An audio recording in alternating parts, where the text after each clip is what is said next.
ನನ್ನ ಜೊತೆಗೆ ತುಂಬ ಟ್ಯಾಲೆಂಟೆಡ್ ಕಲಾವಿದರು ಪ್ರಕಾಶ್ ತುಮಿನಾಡ್ ಇದ್ದಾರೆ. ಹ್ಯಾಟ್ರಿಕ್ ನಿರೀಕ್ಷೆಯಲ್ಲಿದ್ದೀರಿ. ಸೊ ರೆಮ್ಯುನರೇಷನ್ ಜಾಸ್ತಿ ಮಾಡ್ಬೋದಲ್ಲ. ಹ್ಯಾಟ್ರಿಕ್ ನಿರೀಕ್ಷೆಯಲ್ಲಿದ್ದೀನಿ. ಸೂಪರಂಸ ಆಯಿತು, ಕಾಂತಾರ ಚಾಪ್ಟರ್ 1 ಆಯಿತು, ಇದೇ ವರ್ಷ ಮಾರ್ನಮಿ ಕೂಡ ಬರ್ತಾ ಇದೆ.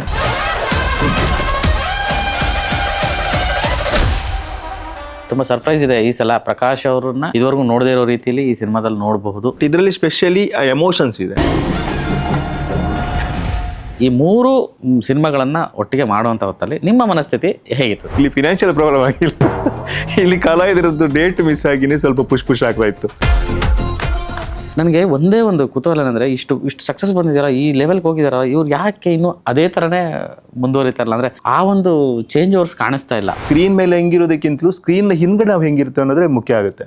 ನೀವು ಕಂಡಂಗೆ ಸರ್, ಅಂದರೆ ಈ ಒಂದು ತಂಡದ ಕೆಲಸಕ್ಕೆ ಖಂಡಿತವಾಗ್ಲು ಆ ಶಿಸ್ತು ಕಾಣಿಸ್ತಾ ಇತ್ತು.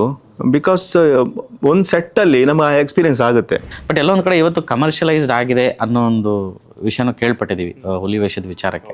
ಸೊ ಅಂಥದ್ದೇ ಸಬ್ಜೆಕ್ಟ್ ಆಗಿರೋದ್ರಿಂದ ತುಂಬ ಸೂಕ್ಷ್ಮತೆಗಳನ್ನು ಪಾಲಿಸಬೇಕಾಗತ್ತೆ. ಬಟ್ ನಾನು ನೋಡಿದ್ರಲ್ಲಿ ಅವರು ತುಂಬ ಅದಕ್ಕೆ ಅದ್ರ ರಿಲೇಟೆಡ್ ಏನೆಲ್ಲ ಇದೆ ತುಂಬ ನೀಟಾಗಿ ಪಾಲನೆ ಮಾಡಿದ್ದಾರೆ. ಕಾಂತಾರದಲ್ಲಿ ನಿಮ್ಗೆ ಅವ್ರು ಫೈಟ್ ಮಾಡಿಸಿದಾರೆ ಸರ್? ಹೌದು, ಮಾಡಿದ್ದೀವಿ. ಅವರೇ ಮಾಡಿಸಿದ್ದಾರೆ.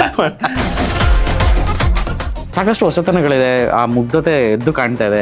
ಅದ್ರ ಜೊತೆಗೆ ಒಂದು ಮೆಚೂರ್ಡ್ ಆದಂಥ ಒಂದು ತಂಡ ಇದೆ. ಸೊ ಈ ಒಂದು ಆ ಒಂದು ಕೊಲಾಬರೇಷನ್ ಕಾಂಬಿನೇಷನ್ ಒಳ್ಳೆ ಸಿನಿಮಾ ಅಂತ ಅಲ್ಲಿ ಗೊತ್ತಾಗುತ್ತೆ, ಇದು ಚೆನ್ನಾಗಿ ಬರ್ತಾ ಇದೆ, ಇದು ಚೆನ್ನಾಗಿ ಆಗುತ್ತೆ ಅಂತ. ಸೊ ಅಂಥದ್ದು ಮಾನಿಟರ್ ಕೂಡ ನೋಡಕ್ ಹೋಗಲ್ಲ ನಾನು, ಬಿಕಾಸ್ ನನಗೆ ಸ್ಕ್ರೀನಲ್ಲಿ ನೋಡಬೇಕು ಅಂತ ಆಸೆ. ಸೊ ಸ್ಕ್ರೀನಲ್ಲಿ ನೋಡ್ತೀನಿ ಅದು ಸಿನಿಮಾ. ಅದರಲ್ಲಿ ಇದು ಸರ್ತಿ ಮಾರ್ನಿಮಿಗೆ ಆ ನಾಯಿ ಹುಲಿ ಆಗ್ತಾನಂತ ಸುದ್ದಿ ಉಂಟು.